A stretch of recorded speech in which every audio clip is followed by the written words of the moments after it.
how can a wildfire turn a toilet to ash, like turn a stove to ash? That just doesn't make sense. And Yeah, then well, leave the trees. right.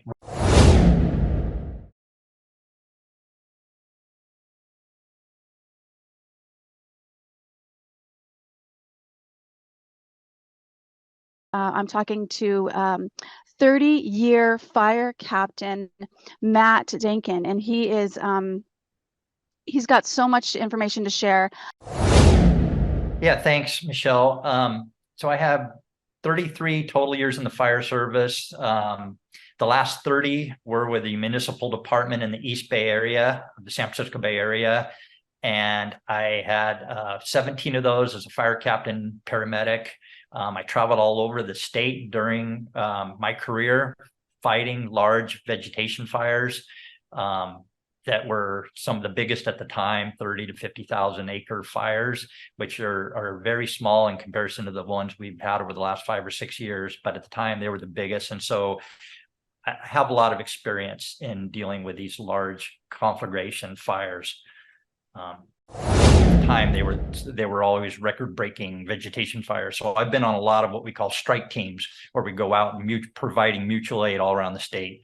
So I've seen what normal wildland fires look like and the destruction that they do. What was the first fire that you saw that you were like questioning, going, whoa, this is different? The first fire was right here in my backyard. It was the Tubbs fire. And I was going to bed. It was about 9 or 10 o'clock at night, and something came on the news of a fire in Calistoga. And that's where I live, up on the side of a mountain. And so I listened to the news, and there was a fire, and it was getting bigger and bigger, and the winds started picking up. And I was up all night. I have a radio where I have the EMS, fire, police, all on this ham radio, and I was listening, and I listened to the 3 counties around me all on fire, with over 70 fires in the 3 counties connected to me. And I knew at the time, deep in my gut, this wasn't right, because throughout my career, we've had a lot of very windy periods over the last 30 plus years, and nothing like the amount of fires we had here. I mean, in Lake County, they were having to rescue people by boat into Clear Lake. I mean, it was unbelievable what I was hearing over the radio, and so many people trapped and trees down, and it was unlike anything I'd ever experienced listening to it. So that was the first time. And then the aftermath of that, where we had neighborhoods where they were burned down to powder. You couldn't tell where the toilet was. A porcelain toilet was gone. The countertops were gone. All the fires that I've been to in the past, you could always tell where the kitchen had been or the bathrooms were, because there was the shell of the oven and the stove were there. The toilets were still there. But after the Tubbs fire, none of that. It was down to nothing. While at the same time, most of the trees were still up. So that was it was unbelievable. So I knew at that point that it was not natural. Following year, in 2018, in the fall of 2018, that's when the campfire in Paradise took place. And my friend John and I got together and went up there, and we started doing our own investigation. And it was unbelievable what we found. So. Yeah, I'm from Paradise. I mean, I'm from Chico, which my mom's 30 minutes away from Paradise. So I was up there that Christmas, and that was my second job, was up in Paradise. And for those of you who don't know, it's a beautiful mountain town with these amazing redwoods. It's just gorgeous. And driving around the neighborhoods was so weird, because it was just the houses that were gone. The white picket fence was there. The trees were there, and it was just like this white, like you were saying, white ash. It looked very weird. And yeah, and then the stories of people escaping, saying they were literally being chased by the fire, and that's another thing. It was totally unnatural, in the sense that up there you'd have these neighborhoods, I guess, and they would be separated by forest, and then to another neighborhood, and that neighborhood would be devastated to the point where there were trailer parks where they were on I-beams, and the I-beams were melted. So they're resting on I-beams, which is heavy metal, and at the bottom of these trailers, and they were completely melted. Heat goes up. That's where you're going to get the least amount of heat. That's usually the safest place, and they were completely melted.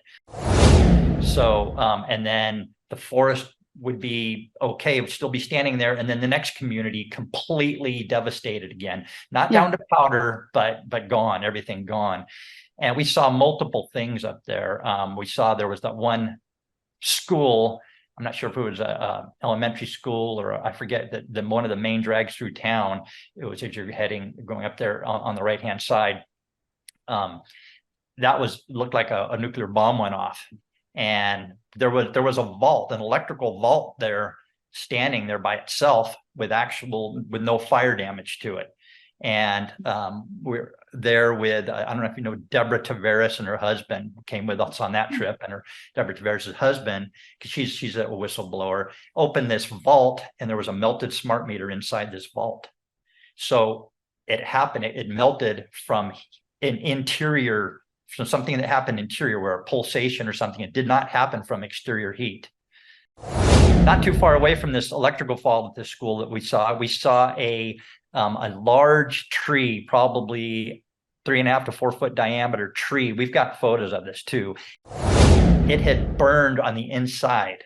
It was completely burned. The fire department had come through and cut it, and it looked like a fire pit because the bark was still all the way around the outside, but it was all the way burned in the middle. So these trees were burning from the inside out. And this was not unusual. There were that was all over up there in Paradise. The trees were burned from the inside out, and they were actually burned into the ground, creating these tunnel systems where the roots were. And there was like manzanita bushes that way, where the leaves were still there, unburned, but with these tunnel systems underneath, they had just fallen over because they burned at the roots. So when you started looking into this, what did you discover around? I mean, how can a wildfire turn a toilet to ash, like turn a stove to ash? That just doesn't make sense. Yeah, and then leave the trees. Right. Well, so I got together with a friend of mine named John Lord. He was also a retired fire captain. At the time, I was actually still working, so I wanted to be a little bit careful. I had a few months left before I retired. That was in 2017, and I got a hold of a guy named Jamie Lee out of A Plain Truth, who used to put out a ton, and he was kind of in the forefront of all this about directed energy weapons, and kind of brought us in. And when we started studying directed energy weapons, and we realized that would explain what we were seeing. Basically like a microwave, the way a microwave heats things up. If you stick metal in the microwave, it's going to have a much greater, a more explosive effect than a pile of twigs. And that's what this looked like. That's what we were seeing.